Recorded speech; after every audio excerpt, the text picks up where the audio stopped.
हमारे माल की कीमत अच्छी मिल जाए। हमारे आज जिस माल को लेके आए उसकी बोली अच्छी लग जाए, और उस बोली अच्छी लगने के बाद जो हमें पैसा मिले, कोई अपने बच्चों को फीस जमा कराने का प्लान कर रहा होगा, सपना बना रहा होगा, कोई अपने घर में हारी बीमारी को दूर करने का के लिए उस हार्डकोर मेहनत करके बाद जो फसल लेकर आते हैं उसको बेचने आया होगा। कुछ लोग मजबूरी में बेचने आए होंगे, किसी को ये टेंशन होगी, चिंता होगी कि समय पर बोलने का पैसा नहीं देंगे, समय पर बैंक का पैसा नहीं देंगे तो कोई बड़ा संकट नहीं आ जाए। सब लोग मेरे को इस बात का मैं सोचता हूँ, मैं कुछ ऐसा करूँ जिससे हमारे जो किसान हैं वो जब उनकी इच्छा हो वो इतने मजबूत हो जाए, जब उनकी इच्छा हो उनके माल उनके घर में रहे, जब उनकी इच्छा हो अपना माल को बेचे और अपने बच्चों को अपने परिवार को पाल पोस कर बड़ा जाए।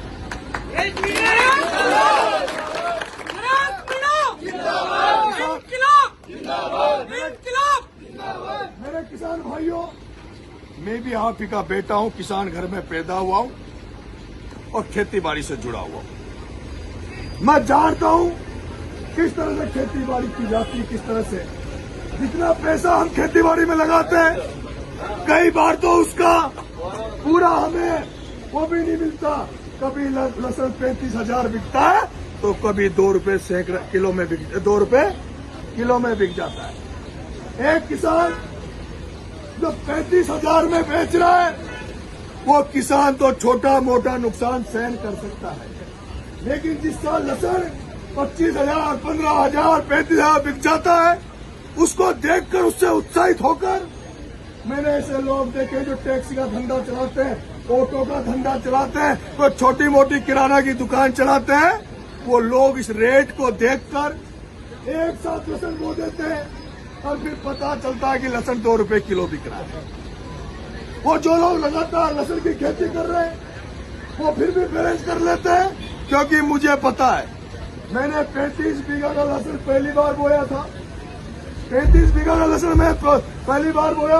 आलोक बंसल जो यहाँ पे व्यापारी है वो मेरे नवोदय स्कूल के सीनियर थे, मैं उनसे बीज लेके गया था। पहले साल जो मैंने बेचा उसमें मुझे उतना मुनाफा नहीं मिला जितना मैंने बीज लिया था। 14,000 रुपए कुंटल का मेरा माल 8-9,000 रुपए कुंटल बिक गया था, तो मुझे लगा फायदा है। दूसरे साल मैंने लालच में आ गया, 35 बीघा से एकदम 65 बीघा का बो दिया। 65 बीघा का बोया, जब भी 6,000 से 9,000 मेरा लहसुन बिका। लेकिन फिर लालच आ गया, क्योंकि मैं जो काम करता हूँ वो पूरे तन मन से करता हूँ और मैं जो भी करता हूँ बड़ा करने के लिए करता हूँ।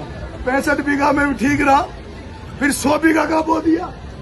मैंने चुनाव लड़ेंगे, 100 बीघा का लहसुन हो जाएगा, करोड़ रुपए का हो जाएगा, किसी से भीख मांगनी नहीं पड़ेगी, लहसुन से चुनाव लड़ लेंगे। लेकिन दुर्भाग्य ये रहा, शायद लोगों को पता होगा, मेरी तो गोदाम की फोटो आई थी, मेरी तो गोदामों की फोटो आई थी। एक लाठी साहब है मतलब यहाँ के रतनपुरा के, उन्होंने माल खरीदा। लाठी यहाँ पे लोकेश धाकड़ है, उन्होंने मेरा माल खरीदने गए थे।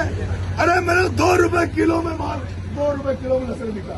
मैंने ये तो नरेश नुकसान का सौदा है, ये इसमें काम चलने वाला नहीं है। मेरे किसान भाइयों, समस्याएं बहुत है। जहाँ समस्याएं थर्मल में युवाओं को ठेकेदारी में बहुत कम तनख्वाह में नौकरी करनी पड़ रही है, मजबूरी में नौकरी करनी पड़ी क्योंकि उनके पास साधन है। मेरे किसान भाइयों, आपको इस मंडी में दादागिरी से परेशान किया जाता है। इस तरह कहाँ ट्रैक्टर लगाना, बोली हमारे हिसाब से लगेगी। 2-2 दिन तक, 3-3 दिन तक किसान भाई इस मंडी में पड़े रहते हैं। उनकी कोई ये पूछता नहीं है कि तुम्हें भी मच्छर काटते हैं, मक्खी काटती कि नहीं काटते। मैं आपसे निवेदन करूंगा, नरेश मीणा किसान नेता बनने का सपना लेके आगे बढ़ रहा है। किसानों की जो भी समस्या है बड़े लेवल पे मैं उनको उठा रहा हूँ। आपको तो ध्यान होगा, एक बार लाइट नहीं दे रहा था एक अय्यन एक लाइट नहीं दे रहा था, उस अय्यन कैसे होगा? आपको ये भी ध्यान होगा, जब बाड़ा में जब किसानों को हर साल खाद की लाइन में लगना पड़ता है। पता है आपको, समय आने पर किसानों को खाद की लाइन में लगना पड़ता था। मैंने कलेक्टर का घेराव किया, मैंने कहा लाइट कटौती नहीं होनी चाहिए, खाद की किसान लाइन में नहीं लगेगा। और वो 2023 की बात थी, मुझे पता है पहली बार ऐसा हो जो एक भी किसान को खाद की लाइन में नहीं लगना पड़ा, लाठी नहीं खानी पड़ी। और अभी इस बार मैं चुनाव लड़ रहा था, देवनी उनियारा, खाद का समय था, सर्दियों का समय था, मैं समय नहीं दे पाया तो फिर से लाइन लगी, फिर से पुलिस की लाठियां किसानों पे पड़ी। मेरे भाइयों, किसान भाइयों, मैं राजस्थान के किसानों की, नौजवानों की लड़ाई लड़ रहा हूं और मैं सड़े गले सिस्टम को बदलना चाहता हूं। राजनीति में जो सड़ी गली राजनीति हो गई, उसको मैं बदलना चाहता हूं। अगर आपको लगता कि मेरे में सच्चाई है, ईमानदारी है, आप मेरा साथ देना, क्योंकि अब मैं छपरा से चुनाव नहीं लड़ूंगा, ये मैंने कह दिया है। अगली बार मैं जिसका साथ देने आऊंगा वो छपरा का बेटा होगा, जो 24 घंटे तुम्हारी सेवा में यहाँ हाजिर होगा, उसको मैं यहाँ चुनाव लड़ाऊंगा।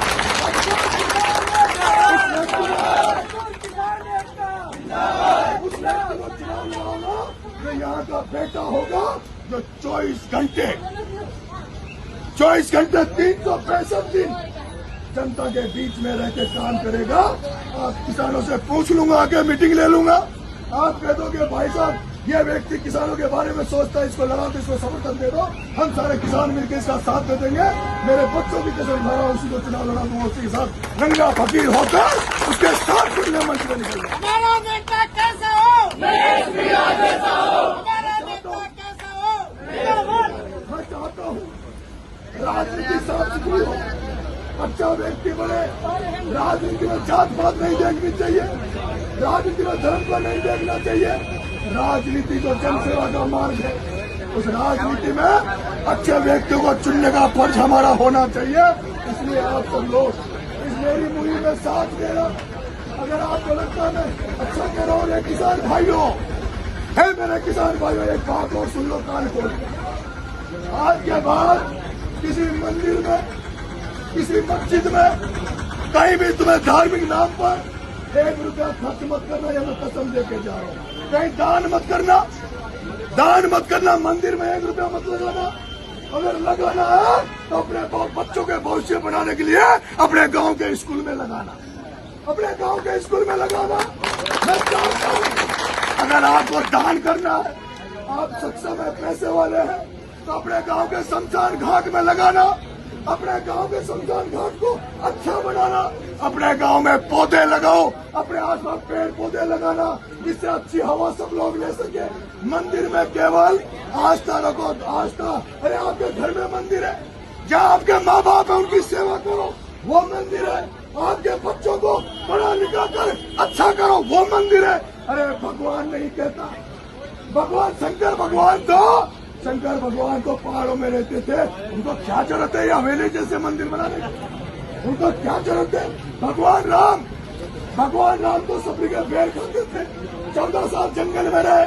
क्या राम भगवान क्या तुम्हारे किसानों के खून पसीने के पैसे मांगेगा क्या? क्या भगवान ये कहेगा कि किसानों तुम अपने बच्चों को मत मारो, तुम अपने घरों को मत बुलाओ, तुम अपनी झोपड़ियों में रहो, तुम पक्के मत मकान में रहो? क्या भगवान ये कहेगा कि तुम अपने पेट काट के उसके लिए पैसा खर्च करो? भगवान नहीं कह रहा, वो बाबा खाटू श्याम नहीं कह रहा। नरेश मीणा खाटू का भक्त है, बाबा खाटू मुझे दिखता है, बाबा खाटू कहता है नरेश चिंता कहाँ जाए? बाबा खाटू ये लोग तो मान हुए, देवनारायण भगवान, तेजाजी महाराज, इन लोगों ने क्या किया है, बलिदान किया है अपने लोगों के लिए। ये देश बर्बाद होता जा रहा है, ये देश बर्बाद होता जा रहा है। जिन मंदिरों में, ट्रस्टों में हम चंदा चढ़ा के आते हैं, उन ट्रस्टियों के मालिक उस चंदे के पैसों से शराब पीते हैं, वेश्यावृत्ति करते हैं। मैंने देखा है मेरी आंखों से। मैं आपसे कहना चाहता हूँ, वो किसान भाई जो जिसके 1 बीघा जमीन है, वो किसान भाई जिसके 1 बीघा भी जमीन है, वो कितना धर्म करता है पता है आपको? अरे खुद को पहचानो, अंधाता हो, खुद को पहचानो, खुद की ताकत को पहचानो, अंधाता हो। एक किसान जिसके 1 बीघा जमीन है, वो 1 बीघा जमीन में जब फसल बोता है, उस फसल को कितने पक्षी चुगते हैं, कितने पक्षी चुगते हैं। उस फसल को काटते हो, उस गेहूं के 1 बीघा गेहूं को काटते हो, कितने जानवर उसमें चरते हैं। तुम्हारे खेत की मेड़ पे जो पेड़ पौधे लगे हुए हैं उनमें कितने पक्षी अपना बसेरा करते हैं। अरे तुमसे बड़ा दानदाता तो धरती में कोई हो नहीं सकता। अन्नदाता हो।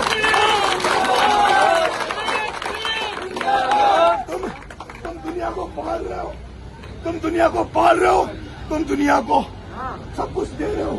मैं तुमसे आग्रह है किसान भाइयों, अपनी दशा को सुधारना है, अपनी दिशा को सुधारना है, अपने बच्चों को पढ़ाओ।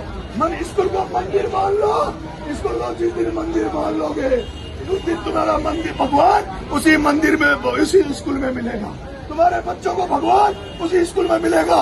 इसलिए बच्चों की शिक्षा पर ध्यान दो। बहुत बहुत धन्यवाद।